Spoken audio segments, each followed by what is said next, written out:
Pas aku ngasih kembalian, aku denger lagi bisikan yang bilang, duitnya dipisah ke wae. Artinya uangnya dipisah aja. Dan ya, sekali lagi aku turutin suara yang berbisik itu.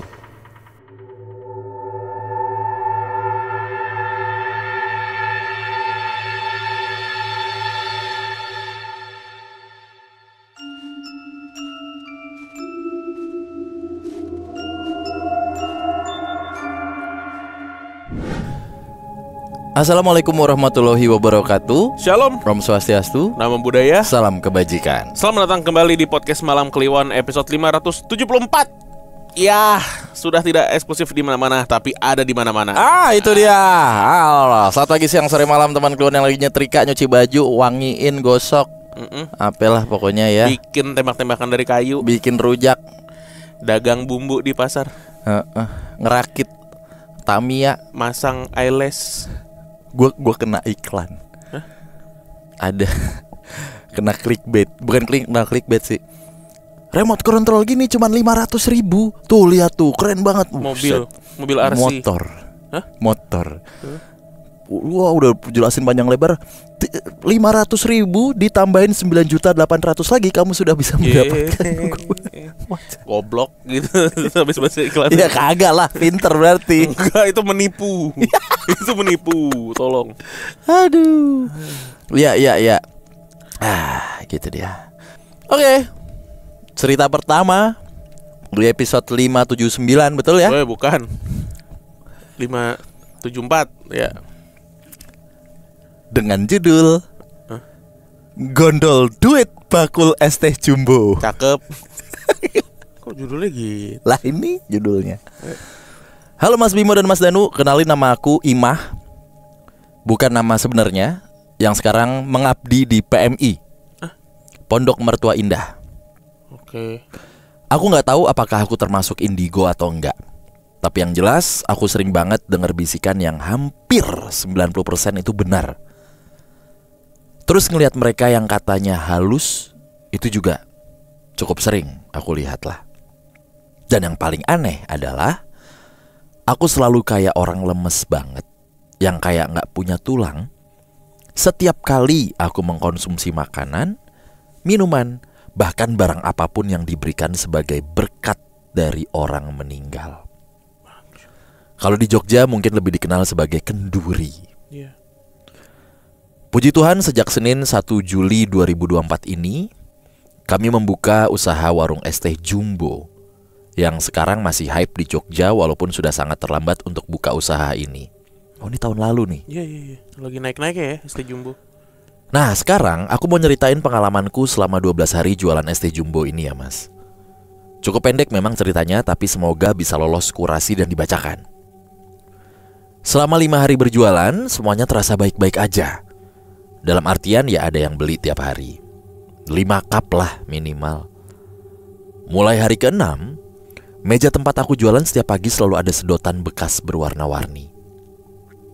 Nah, ini menurutku aneh nih. Karena sedotan yang aku pakai untuk sedotan es teh Jumbo punyaku itu warnanya hitam. Dan setiap sedotan dilapisi plastik sendiri-sendiri. Kenapa aku tahu kalau sedotan itu bekas? Karena ada kayak air di dalamnya. Nah, ini berlangsung selama kurang lebih 3 harian. Dan semuanya terasa baik-baik aja kecuali sedotan itu.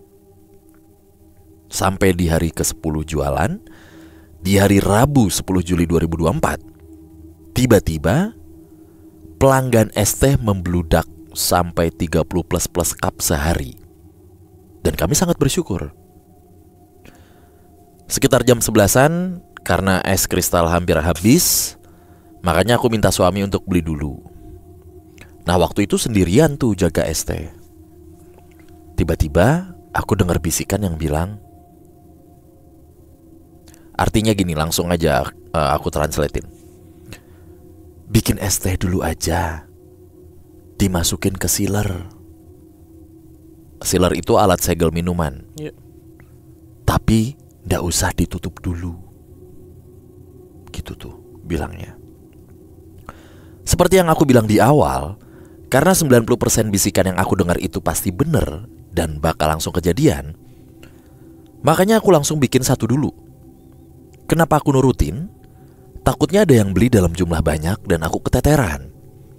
Soalnya es teh yang kami jual itu 100% gula asli. Jadi kalau ada yang beli baru, masukkan gula itu, jadi kalau ada yang beli baru masukin gula ke cup es tehnya. Setelah jadi 1 cup, aku masukin cup ke sealer yang posisinya belum panas. Jadi belum aku bisa cegrek. Nutup gitu. Tiba-tiba datang seorang bapak-bapak yang badannya agak besar lah. Pakaiannya lusuh hitam kaos dan menggunakan celana pendek. Naik motor Matic yang warnanya hitam juga. Beliau berkeringat dan agak bau ketek. Jadi berasa kayak kecut gitu loh mas. Bisa bayangin kan ya? Ini aku ngetiknya jadi inget Ambune. Bisa diem kalau. Dia turun dari motornya terus bilang, "Mbak, es teh sing biasa siji ya." "Oh nggih pak, ditunggu duduk dulu pak. Ini tinggal nyiler aja kok." Jauh-jauh salah, jancuk. Ambu tubles. Dia turun dari motornya terus bilang, "Mbak, es teh sing biasa siji ya." "Oh nggih pak, ditunggu duduk dulu ya pak. Ini tinggal nyiler aja kok," jawabku gitu. Setelah lampu siap, sealer menyala, ya udah langsung aku seal. Lalu aku masukin ke plastik dan langsung aku kasih es tehnya ke beliau. Dia bayar sambil ngasih sedotan bekas warna kuning. Tapi aku bilang, "Loh pak, ini sudah ada sedotannya pak di plastik." "Oh ya wes, tak tinggal kene wae sedotane," kata bapaknya sambil naruh sedotan itu di meja. Pas aku ngasih kembalian, aku denger lagi bisikan yang bilang, "Duite dipisahke wae." Artinya uangnya dipisah aja. Dan ya, sekali lagi aku turutin suara yang berbisik itu. Setelah itu dia langsung pergi. Kebetulan banget si bapak itu menaruh sedotan bekas yang dia bawa itu di ujung meja yang ada mini X-banner menu es tehku. Dan X-banner itu jatuh. Jadi aku inisiatif langsung ngebenerin dong. Nah, waktu aku mau jongkok dari posisi berdiri, aku kayak nyium bau kembang gitu. Pas tak endus-endus, ternyata baunya dari sedotan bekas yang ditaruh sama bapak tadi. Langsung aja aku ambil dan kasih ke suami yang kebetulan udah sampai ke rumah. Aku minta suami untuk membakar sedotan itu. Lalu aku mengambil uang yang tadi udah tak pisahin, tak masukin plastik, tak iket, terus tak taruh jauh dari tempat penyimpanan uang yang saya pakai biasanya. Nah setelah itu, dari siang sampai sore udah gak banyak pembeli yang datang. Besokannya sekitar jam 12 siang, waktu aku mau cari kembalian buat salah satu pelanggan, aku gak sengaja lihat plastik yang aku iket yang harusnya isinya uang kemarin. Dan plastiknya posisinya masih sama, tapi uangnya hilang. Sama sekali gak ada bekasnya. Waktu aku confirm ke suami, dia bilang sama sekali gak ngelihat. "Jangankan ngambil, tahu ditaruh mana aja enggak kok," kata suami. Dan saat aku cerita ke mertuaku langsung nyeletuk. Berarti kalau disatuin sama uang jualan, bisa jadi gondol itu uangnya. Untung kamu pisah kemarin nak uang dari bapak itu. Nah, sampai hari ini, hari ke-12, kami masih mencoba memahami kejadian yang terjadi kemarin.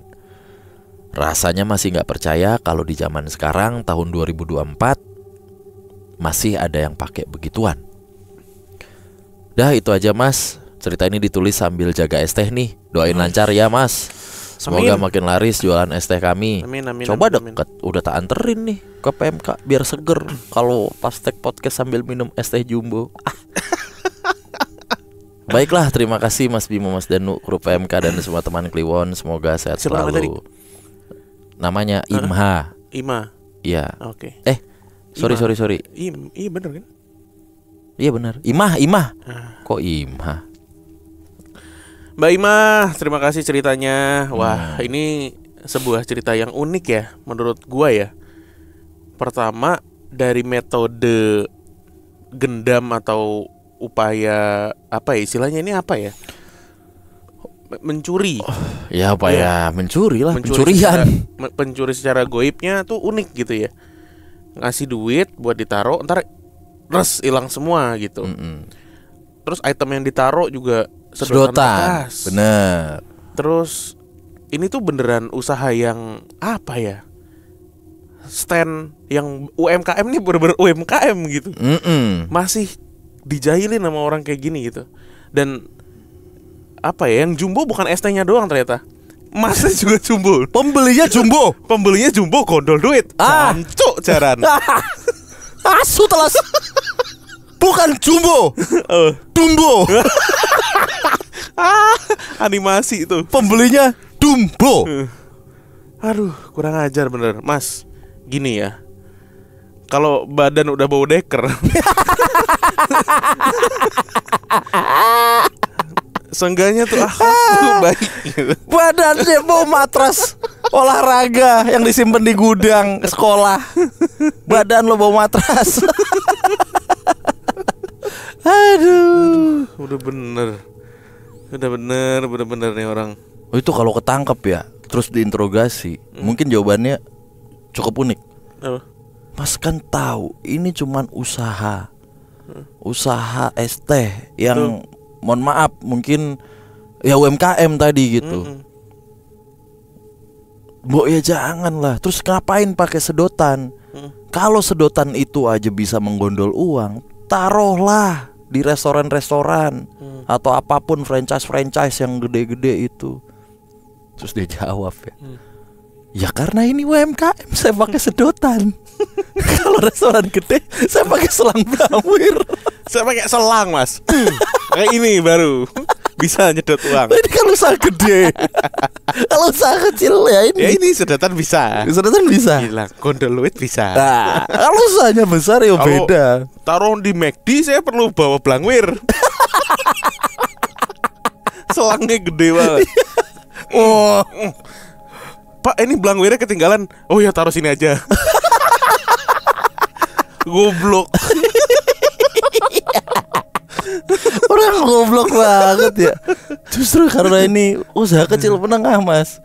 Jadi saya yang kecil menengah aja.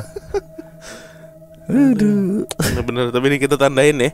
Pria berbadan dumbo, tanah pendek, motor metik hitam, baju hitam, bau kecut. Bau kecut. Aku keinget Ambune. Kurang ajar. Orang baunya terngiang tuh gimana ya?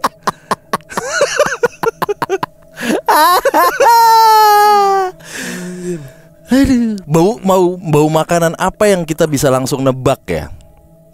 Ketika kayak gini. Terasi. Telur dadar. Iya kan? Sate, sarden. Anjir, sarden. Sarden baunya khas, cuy. Iya sih ya. Iya. Apalagi ya? Rendang, ayam bakar. Ayam bakar masih 1-2 sama Nyaru, bakaran yang lain lah, karena kan olesannya sama. Gitu.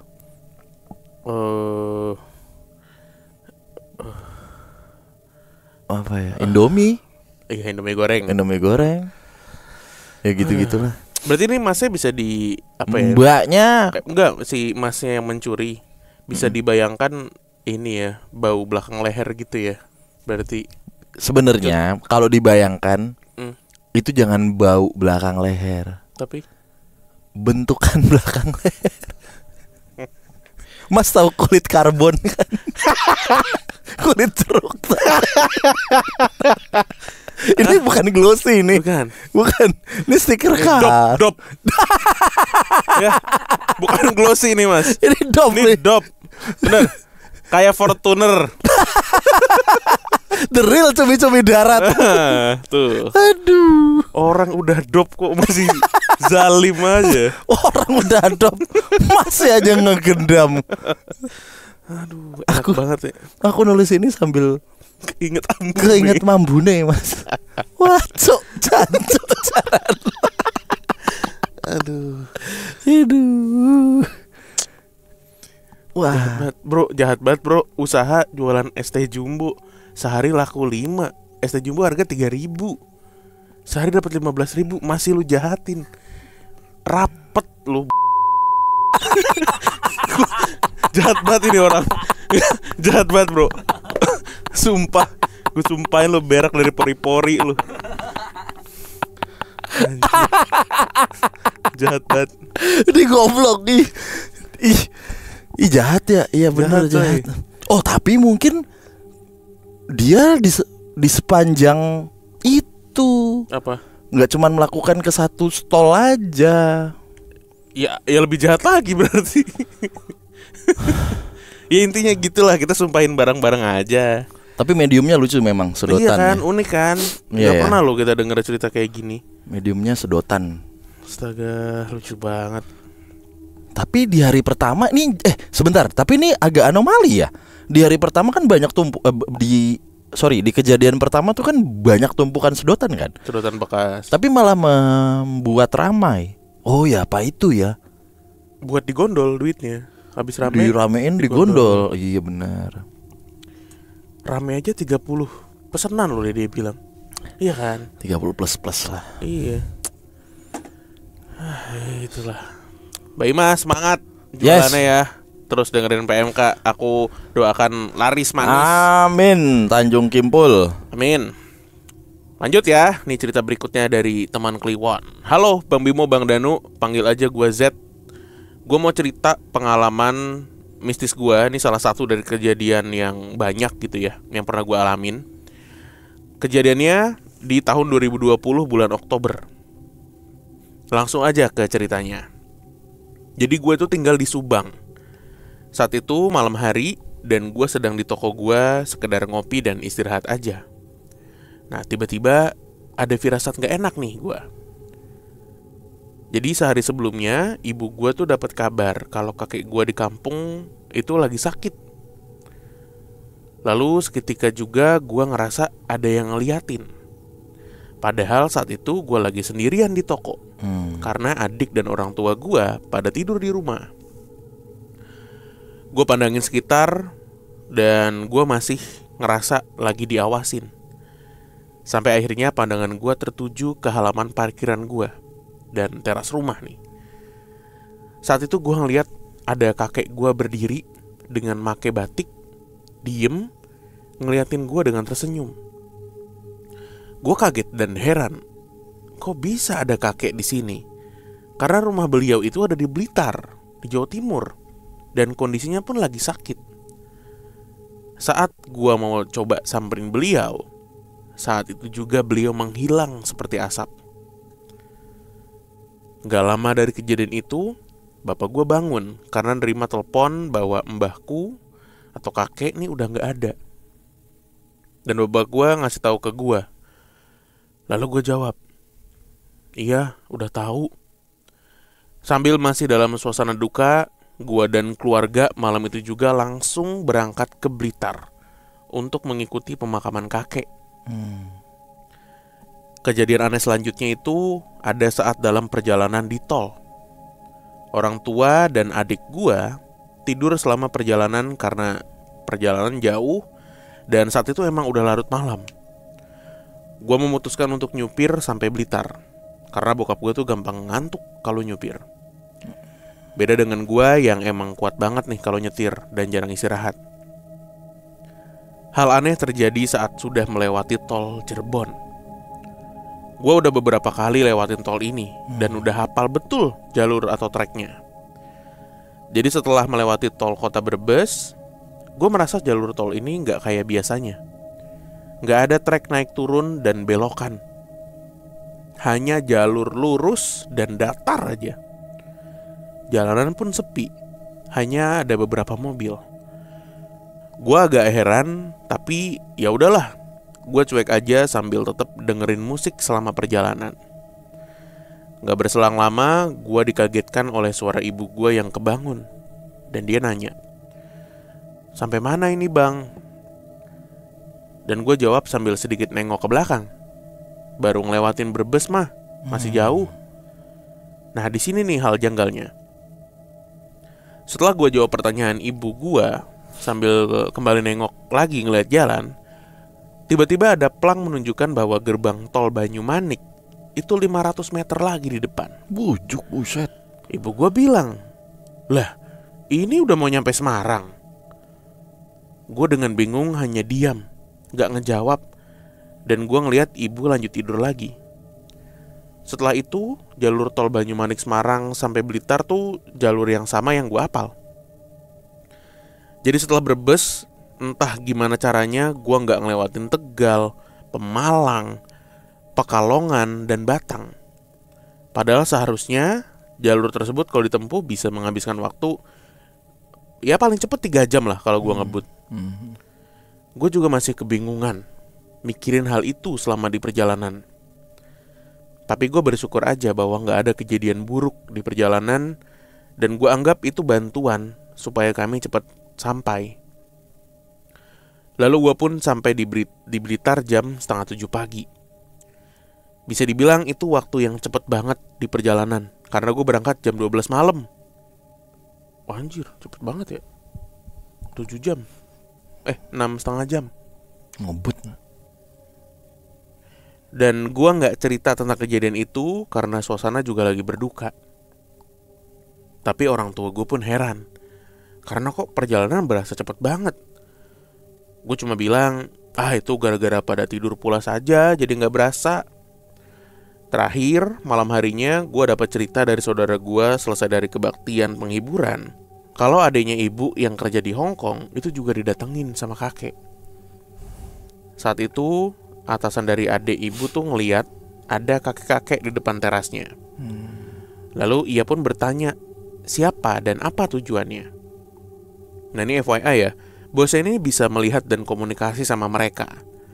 Cuma gue kurang tahu gimana detailnya, gimana dia bisa berkomunikasi dengan kakek gue, karena ya emang beda bahasa dan negara gitu. Lalu bosnya itu tahu kalau tujuan kakek gue tuh cuma pengen ngelihat anaknya yang udah 2 tahun gak pulang karena kerja di Hong Kong. Anjir. Beliau pun manggil tante gue dan menyampaikan kalau kakek gue tuh udah meninggal dan barusan datang karena kangen. Tante gue gak percaya dong, karena saat itu emang dia belum dapat info juga kalau kakek udah gak ada. Kemudian bosnya minta buat ngeliat foto kakek gue untuk mengonfirmasi. Setelah tante gue memperlihatkan foto kakek, bosnya pun mengiyakan bahwa kakek yang ada di foto itu sama persis dengan sosok yang dia temui di teras rumahnya. Wah, gila. Oke, sekian ceritanya bang. Maaf kalau kepanjangan ya. Sukses terus buat PMK. Saya selalu juga untuk Bang Bimo dan Bang Danu. Amin. Wow. Ini yang pertama, dia di perjalanan tuh jadi jauh lebih cepet ya. Ke Blitar tuh normalnya berapa ya? Kita dulu cepet banget itu dari Jakarta ke Semarang 5 jam loh. Dari mana? Kita itu waktu itu paling cepet kan, kayaknya 5 jam tuh cepet banget. Kemarin aja gue Jakarta Solo 6,5 jam. Bawa anak-anak, cepet juga. Warwer. Tuh, kalau ke Blitar ya dari sini ya, itu 10 jam lebih lah, 10,5 jam sampai 11 jam lah. Waduh, gue jadi ngebayangin besok minggu depan naik motor berapa lama kembali ya? Sampai juga. Naik mobil aja kita 18 jam non-stop nyetir. Berempat tuh ganti-gantian. Kata gue sih gak usah sih. Apa-apa, enjoy. Ya udah enjoy dah. Gitu. Kan ini kurang ada korelasinya ya sebenarnya ya. Dari sama tol Cirebon sama si kakek ya. Nah itu jadi tadi cepet. Yang dia bilang apa ya, si kakeknya tuh Gua nggak tahu ya orang yang bisa atau enggak gitu ya. Intinya dia pengen cepat itu ya. Intinya dia di perjalanan itu tuh ngerasa dipermudah Iya, perjalanannya. Betul, cuman dipermudah kan bukan berarti dipercepat begitu loh maksud gue. Nah ya itu makanya jadi misterinya kan di situ. Karena aneh coy, lu berangkat jam 12 nyampe setengah 7, cuma 6,5 jam paling sampai Semarang. Iya ini paham. Sampai Blitar anjir. Gitu. Terus yang itu kakeknya bisa ke Hong Kong coy. Nah itu, iya sama itu. Yang dia yang lihat mirip kan. Udah gitu yang ditemuin bukan adik emaknya, tapi bosnya. Bosnya, betul. Dan bosnya kan orang sana ya. Ngobrolnya pakai bahasa mana gitu. Cuma pas dikasih lihat fotonya, yang ini bukan kakeknya. Iya bener, kata bosnya. Apa yang diobrolin ya? Hao Che Jinping. Kan orang Hong Kong. Nggak tahu juga gue ngobrolnya gimana ini. Gila ya, kenapa slang-slang Hong Kong jonggol itu malah jadi lucu ya? Padahal kan dulu beneran kejadian kan? Apa? Jauh banget. No, Dari Hong Kong. di jonggol gitu kan. Oh, Ya kan? dari Hong Kong. Kayaknya Hong Kong tuh antah berantah ya, padahal negara maju anjing. Udah jelas pak, sorry banget ini. Anginnya doang kagak kuat gua di Hong Kong. Iya, banyak Jackie Chan. Banyak Jackie Di Hong Kong banyak Polistory. Aduh, banyak orang Indo. Berasa jadi kayak di Indonesia tahu di Hong Oh, Kong. TKI ya.